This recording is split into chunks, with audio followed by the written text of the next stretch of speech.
Good evening বন্ধুসকল, শুভ সন্ধ্যা। আশা কৰোঁ আপোনালোকৰ সকলোৰে ভাল। ইউনিভাৰ্ছ ব্ৰহ্মাণ্ডৰ ওচৰত সদায় প্ৰাৰ্থনা কৰোঁ যাতে আপোনালোকক সকলোকে ভালে ৰাখে, কুশলে ৰাখে। তাৰে কামনাৰে আজি ভিডিঅ'টো আৰম্ভ কৰিব লৈছোঁ। অনুমতি দিয়ক মোৰ মালিক, মোৰ বাবে কি আজ্ঞা, মই আপোনাৰ বাবে কি কৰিব পাৰোঁ, হয়নে? তো এই বস্তুটো আমি ক'ত শুনিছিলোঁ? আলাদিনৰ চাকি বুলি এটা চিৰিয়েল, মানে আলাদিনৰ কাহিনী বুলি এটা চিৰিয়েল আছিলে ন, টিভিত পাইছিলোঁ আমি। তো আপোনালোকে পাইছে নাজানো, মই পাইছিলোঁ। ঠিক আছে, আলাদিনৰ হেৰিত তেতিয়া আলাদিনে এটা চিৰাগ পাইছিলে বিচাৰি, চিৰাগ এটা পালে। আৰু সেই চিৰাগটো মানে এটা কেটলি টাইপৰ এটা বস্তু পাইছিলে, আৰু সেইটো ঘঁহি দিয়াৰ লগে লগে তাৰ পৰা এটা জিন ওলাই গৈছিলে। আৰু জিন ওলাই যোৱাৰ লগে লগে জিনটোৱে কৈছিলে যে অনুমতি দিয়ক মোৰ মালিক, মোৰ বাবে কি আজ্ঞা, মই আপোনাৰ বাবে কি কৰিব পাৰোঁ। আৰু তেতিয়া আলাদিনে তাক যেনেকৈ কৈছিলে তেনেকৈ কৰি দিছিলে, হয়নে? যেনেকৈ যি বিচাৰে তাকে দিছিলে। ঠিক তেনেকৈ আমাৰ ভিতৰতো এটা বস্তু আছে। আমাৰ ভিতৰতো ঈশ্বৰে এনেকুৱা এটা শক্তি দিছে, যোনটো শক্তিক আমি যদি অনুমতি দিওঁ নহয়, সেই ধৰণে আমাৰ লগত কাম কৰিব। ঠিক আছে, আমি যি বিচাৰোঁ তাকে দিব, কিন্তু আমি সেই শক্তিটোক বিচাৰিব চেষ্টা নকৰোঁ। তাৰ আগতে মই এটা ষ্টৰি কৈ লওঁ। ষ্টৰিটো এনেকুৱা ধৰণৰ, এজন বৃদ্ধ লোক অকলে এটা জুপুৰিত থাকে, এটা জুপুৰি ঘৰত থাকে। আৰু সেই বৃদ্ধজনে এদিন বাহিৰত কিবা বিচাৰি আছিলে। বিচাৰি থাকোঁতে এজন পথৰত গৈ থকা মানুহে দেখা পালে যে বৃদ্ধ এজনে কিবা এটা বিচাৰি আছে ঘৰৰ আগফালে, অকণমান সহায় কৰি দিওঁ বুলি আগবাঢ়ি আহিলে। আগবাঢ়ি আহি পেলাই বৃদ্ধজনক সুধিলে যে ককা, আপুনি কি বিচাৰি আছে? বোলে ককাই ক'লে মোৰ আঙুঠি এটা পৰিছিলে, আঙুঠি এটা বিচাৰি আহিছোঁ চবৰ পৰা। তেতিয়া মানুহজনে ক'লে যে আঙুঠিটো প্ৰকৃততে ক'ত পৰিছিলে, আপুনি মনত আছেনে নাই? বোলে আছে, মোৰ আঙুঠিটো মোৰ ভিতৰত পৰিছিলে, মোৰ জুপুৰিৰ ভিতৰত পৰিছিলে, মোৰ ঘৰৰ ভিতৰত। তাৰপিছত মানুহজনে ভাবিছে ঘৰৰ ভিতৰত পৰিছিলে, আকৌ বাহিৰত বিচাৰি আছে, কথাটো কি? তাৰ ককাক সুধিলে, ককা আপোনাৰ আঙুঠি যদি ঘৰৰ ভিতৰত পৰিছিলে, আপুনি বাহিৰত কিয় বিচাৰি আছে? বোলে ভিতৰত আন্ধাৰ কাৰণে মই বাহিৰত বিচাৰি আছোঁ, হয়নে? তো তেনেকেই সেই ষ্টৰিত যেনেকৈ ককাজনৰ নিচিনাকৈ আমি কি হয়, আমাৰ হেপিনেছখিনি, আমি যি সুখ লাগে জীৱনত, আমি যি বিচাৰোঁ সেইখিনি আমি ভিতৰত আমাৰ ভিতৰত যি শক্তিটো আছে তাক নিবিচাৰি পেলাই আমি কি কৰোঁ, বাহিৰত বিচাৰি ফুৰোঁ। বাহিৰত আমি সুখখিনি বিচাৰি ফুৰোঁ। আমি ভাবোঁ যে আমি দুখত পৰিছোঁ, আমি বিপদত পৰিছোঁ, আমাক মানুহে সহায় কৰিব। আমি ভাবোঁ মানুহে আমাক সহায় কৰিব, মই তাক হেল্প কৰি থৈছোঁ, তাক হেৰি কৰি থৈছোঁ, সিহঁতে মোৰ কথা কিয় নাভাবিব, হয়নে? বন্ধুসকল, এই পৃথিৱীত, এই সংসাৰত আনে মোৰ কথা ভবা, এইটো কথা পাহৰি দিয়ক। আনে কেতিয়াও আমাৰ কথা নাভাবে। আমি নিজেই নিজৰ কথা চিন্তা কৰিব লাগিব, নিজেই নিজৰ কথা ভাবিব লাগিব। আনে কেতিয়াও নাভাবে। আমি যিমানেই যাক যি কৰি নথওঁ লাগিল, আমি বিপদত পৰিছোঁ, সমস্যাত পৰিছোঁ, সেই সমস্যাৰ পৰা উদ্ধাৰ আমি নিজেই হ'ব লাগিব। তো আমি হ'বৰ কাৰণে কি কৰিব লাগিব, আমাৰ ভিতৰত, আমাৰ অন্তৰৰ ভিতৰৰ পৰা বিচাৰিব লাগিব যে হেপিনেছখিনি আমি অন্তৰৰ ভিতৰত বিচাৰিব লাগিব। আমাৰ শৰীৰৰ ভিতৰত থকা শক্তিটোক বিচাৰিব লাগিব। আমাৰ ঈশ্বৰে, ভগৱানে আমাক এনেকুৱা এটা শক্তি দিছে যাক আমি চিনিয়ে নাপাওঁ, বুজিবলৈ চেষ্টাই নকৰোঁ। আৰু সেই শক্তিটোৱে হৈছে ছাবকনচিয়াছ মাইণ্ড, অৱচেতন মন।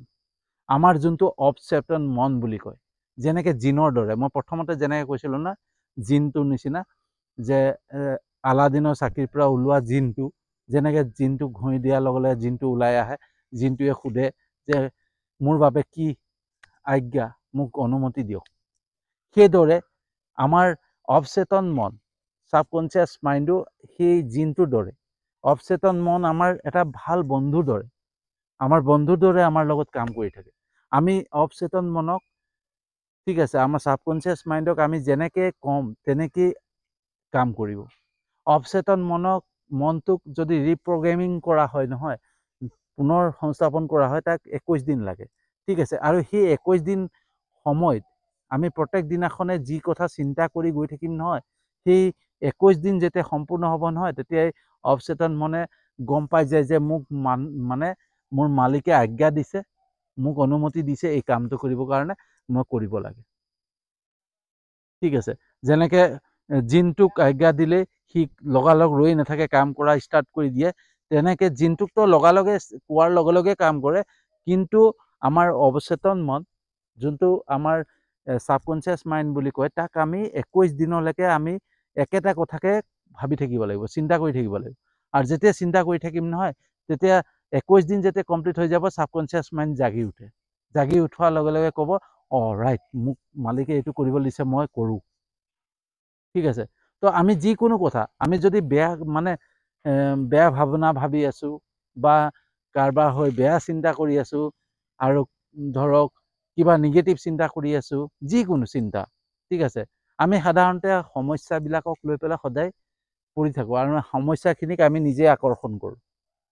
মোৰ এইটো হৈছে, মই অসহায়, মই নিৰুপায়, এনেকৈ যদি আমি 21 দিনলৈকে আমি চিন্তা কৰি থাকিম নহয়, তো আমাৰ অৱচেতন মনে সেইটোকেই আমাক কাম কৰিবলৈ আৰম্ভ কৰিব। আমাৰ জীৱনলৈ সুখ কেতিয়া নাহিব, দুখেই আহি থাকিব। গতিকে সুখবিলাক আমি বাহিৰত বিচাৰি ফুৰোঁ, গতিকে সুখটো আমি ভিতৰৰ পৰাই আমি বিচাৰিব পাৰোঁ। ঠিক আছে, আমি কাকো বিচাৰিব নালাগে। আমি যেতিয়া নিজেই পজিটিভ চিন্তা কৰিম নহয়, পজিটিভ থিংকিং, যে মোৰ এইটো ভাল হ'ব, মই এইটো এনেকুৱা কৰিম, মোৰ এইবিলাক সকলো ভাল হৈ যাব। যিমান ভাল চিন্তা কৰিম নহয়, সিমান পজিটিভ চিন্তা কৰিম, তেনেকৈ ৰিপ্ৰগ্ৰেমিং হৈ হৈ হৈ আমাক ছাবকনচিয়াছ মাইণ্ডে ক'ব 21 দিনৰ পিছত যে ঠিক আছে, আপুনি যেনেকুৱা কৈছে তেনেকেই হ'ব। ঠিক আছে। তো এটা ছাবকনচিয়াছ মাইণ্ডক লৈ পেলাই এটা গান আছে, মই গানটো লোড কৰি থৈছোঁ মোবাইলত। তো গানটো মই আপোনালোকক শুনালে গম পাব যে গানটো কেনেকুৱা ধৰণৰ দেই, তেতিয়া আপোনালোকে গম পাব। ঠিক আছে, গানটোৱে কি কয়, একদম সুন্দৰ গান, এটা হিন্দী গান হয়। আৰু হিন্দী গানটো মই কি হ'ল, মই কালি গানটো শুনি আছিলোঁ, গানটো শুনি মই এই যোনটো অৱচেতন মন বা ছাবকনচিয়াছ মাইণ্ডক লৈ পেলাই যি হেৰি কৰিছিলোঁ, তাত মানে হেৰি কৰিছিলোঁ। সেই গানটো তেনেকুৱা আছে, ইতনা না মুঝसे তো প্যাৰ বঢ়া कि मैं एक बादल आवारा, कैसे किसी का सहारा बनूं कि मैं खुद बेघर बेचारा, হয় না? তো আমি সদায় কি কৈ থাকোঁ যে মোৰ নিজৰে মই অসহায়, মই নিজেই নিৰুপায়, মই নিজেই অসহায়, মই নিজেই সমস্যাত ডুবি আছোঁ, মই কেনেকৈ আনৰ সহায়ক হ'ম, হয়নে? মই কেনেকৈ আনক সহায় কৰিম, কেনেকৈ মই আনৰ কথা চিন্তা কৰিম, মই নিজেই অসহায়। আৰু মই সেইটোকে সদায় চিন্তা কৰি আছোঁ, আৰু চিন্তা কৰি কৰি সদায় কৈ আছোঁ যে মই অসহায়, মই অসহায়, মই কেনেকৈ মই আনৰ সহায় হ'ম। তেতিয়া আমাৰ মানে অৱচেতন মনে কি কয়, আমাৰ যোনটো ছাবকনচিয়াছ মাইণ্ডে আমাক কি কয়, যে ইছলিয়ে তুঝसे मैं प्यार करूं कि तू एक बादल आवारा, जन्म जन्म से हूँ साथ तेरे, हे नाम मेरा जल की धारा, হয় না? তো ছাবকনচিয়াছ মাইণ্ডে কি কয়, আমাৰ অৱচেতন মনে কি কয়, যে জনম জনমৰ মই তোমাৰ লগতে থাকিম, গোটেই জীৱনটো তোমাৰ লগতে থাকিম, মই তোমাৰ লগ কেতিয়াও নেৰোঁ, মই তোমাৰ লগতে থাকিম, তুমি যেনেকুৱাই নহয়, যি নহয়, মই তোমাৰ লগতে, তুমি যি চিন্তা কৰা তাকে মই অনুমতি কাম কৰিম, তুমি যেনেকুৱা ধৰণে কোৱা মই তেনেকৈ কাম কৰি দিম, কিন্তু মই তোমাৰ লগতে থাকিম। ছাবকনচিয়াছ মাইণ্ড আমাৰ বন্ধুৰ লগত, আমাৰ এটা ভাল বন্ধু, আমাৰ সহায়ক হয়, আমাৰ বন্ধু হয়। গতিকে ছাবকনচিয়াছ মাইণ্ডৰ একো দুখ নাই। ঠিক আছে, অৱচেতন মনৰ একো দুখ নাই। আমাৰ অৱচেতন মন যোনটো ভিতৰত, যোনটো আমাৰ অংগ আছে অৱচেতন মন, তাৰ কোনো ভুল নাই। আমি যেনেকৈ বিচাৰিছোঁ, যেনেকৈ ক'ম, যেনেকৈ অনুমতি দিওঁ, সি তেনেকেই কাম কৰে। ঠিক আছে, যেনেকৈ জিনটোক আমি যেনেকৈ অনুমতি দিছে আলাদিনে, তেনেকৈ সকলো বস্তু দিয়ে, তেনেকেই আমাৰ অৱচেতন মনে আমি যি বিচাৰিম তাকে দিব। তো আমি যদি সদায় দুখেই বিচাৰি আছোঁ, মই বেঘৰ বেচাৰা, মোৰ কোনো ঘৰেই নাই, মই আৰু আনক কেনেকৈ সহায় কৰিম যদি মই নিজেই ভাবি আছোঁ, তো তেনেকৈ আমাৰ জীৱনলৈ হ'ব না। তো তাৰপিছত ক'ব, मुझे एक जगह आराम नहीं, रुक जाना मेरा काम नहीं, मेरा साथ कहाँ तक दोगी तुम, मैं देश विदेश का बंजारा, হয় না? তো সেইটো কোনে ক'ব, মই ক'ম। মই কৈছোঁ যে মই দেশ বিদেশ কা বঞ্জাৰা, মই কেনেকৈ তোমাৰ লগ দিম। তেতিয়া আমাৰ ছাবকনচিয়াছ মাইণ্ডে আমাক কি কয়, ओ नील गगन के दीवाने, तू प्यार ना मेरा पहचाने, मैं तब तक साथ रहूंगा तेरे, जब तक तू ना कहे मैं हारा। मैं जब तक साथ रहूंगा तेरे, जब तक ना कहे कि मैं हारा। হয়নে? তো আমি যেতিয়ালৈকে নকওঁ যে বহুতে কয় না মই জীৱনটোক লৈ পেলাই মই হাৰি গ'লো আৰু মই আৰু নোৱাৰো আৰু মই জীৱনটোক লৈ পেলাই হাৰি গ'লো, মই একো কৰিব নোৱাৰো আৰু। তো কিছুমানে তেনেকে হাৰ মানি দিয়ে জীৱনটোক লৈ পেলাই, হয়নে? তো যেতিয়া জীৱনটোক লৈ পেলাই হাৰ মানি দিয়ে তেতিয়াতো ছাবকনচিয়াছ মাইণ্ডেৰে একোৱে কৰিব নোৱাৰে, অবচেতন মনে একো কৰিব নোৱাৰে।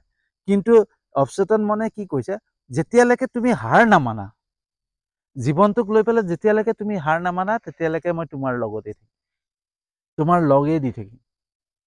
তো ইমান আমাৰ সহায়ক, ইমান এটা ভাল বস্তু আমাৰ অন্তৰত আছে, আমাৰ ভিতৰত আছে, যে যোনটোক কয় ছাবকনচিয়াছ মাইণ্ড, অবচেতন মন। আমাৰ ঈশ্বৰে ভগৱানে আমাক ইমান ধুনীয়া এটা অংগ দিছে, যাক আমি যেনেকে বিচাৰোঁ তেনেকে আমি পাব পাৰোঁ, ঠিক আছে? তো ছাবকনচিয়াছ মাইণ্ডক যদি আমি যি কওঁ তাকে কৰি দিব, এটা জিনৰ দৰে। এটা জিনক যেনেকে আলাদিনৰ চাকিৰ পৰা ওলোৱা জিনটোৱে যেনেকে আলাদিনে যি বিচাৰে তাকে পাই যায়, তেনেকে আমাৰ ভিতৰত থকা আমাৰ অবচেতন মন বা আমাৰ ছাবকনচিয়াছ মাইণ্ডক আমি যেনেকে যি ক'ম সেইটোকে কৰি দিব। কিন্তু আমাৰ প্ৰব্লেমটো কি হৈছে জানেনে? সেই ককাৰ নিচিনা হৈ আছে। আমি হেপিনেছবিলাক বাহিৰত বিচাৰি আছোঁ। ককাই যেনেকে হেৰালে ভিতৰত, আঙুঠিটো হেৰালে ভিতৰত, বাহিৰত বিচাৰি ফুৰিছে। আৰু আমি তেনেকে আমাৰ ভিতৰত যে বস্তুটো আছে, আমি ভিতৰত বিচৰা নাই, আমাৰ ভিতৰতে আছে বস্তুটো, যাক যি বিচাৰিলে আমি পাই যাম। কিন্তু সেই ভিতৰত থকা বস্তুটোক আমি বিচৰা নাই, আমি কি হৈছে, আমি বাহিৰত বিচাৰি ফুৰিছোঁ। কোনোবাই আমাক সহায় কৰিব, কোনোবাই আমাক লগ দিব, কোনোবাই আমাক চকু পানী মুচি দিব, হয়নে? সেইবিলাক আমি বাহিৰত বিচাৰি আছোঁ। তো বাহিৰত বিচাৰিলে আমি কেতিয়াও নাপাওঁ বন্ধুসকল। আমি নিজৰ ভিতৰত, নিজৰ শৰীৰৰ ভিতৰত থকা আমাৰ অংগটোক বিচাৰিব লাগিব, যোনটো আমাৰ ভগৱানৰ দান, ঈশ্বৰৰ দান। আৰু সেই ছাবকনচিয়াছ মাইণ্ডক আমি ৰিপ্ৰগ্ৰেমিং কৰি আমি পজিটিভ চিন্তা আনিব লাগিব। আমি যিকোনো বস্তু পজিটিভ চিন্তা কৰিব লাগিব। যেনেকে ধৰক আমি সদায় অলৱেজ আনৰ ভাল কৰা, আনৰ ভাল চিন্তা, কিবা সমস্যা আহিছে, কিবা বিপদ আহিছে, ঈশ্বৰে মোক সেই সমস্যাটো মোক শিকিবৰ কাৰণে দিছে, পজিটিভ থিংকিং। মই সদায় পজিটিভ চিন্তা কৰি আছোঁ যে মোক ঈশ্বৰে যিখিনি সমস্যা দিছে সেইখিনি মোক শিকিবৰ কাৰণে দিছে। আৰু যদি বেছি সমস্যা আহিছে তেতিয়া ঈশ্বৰৰ ওচৰত প্ৰাৰ্থনা কৰোঁ। আটাইতকৈ আমাৰ লগ দিয়া, আটাইতকৈ আমাৰ জীৱনৰ সাৰথি, আমাৰ জীৱনৰ লগ দিয়া যি আছে সেয়া হৈছে আমাৰ ঈশ্বৰ। আমাক মানুহে কেতিয়াও লগ নিদিয়ে, আমাক লগ দিব খালি ঈশ্বৰে।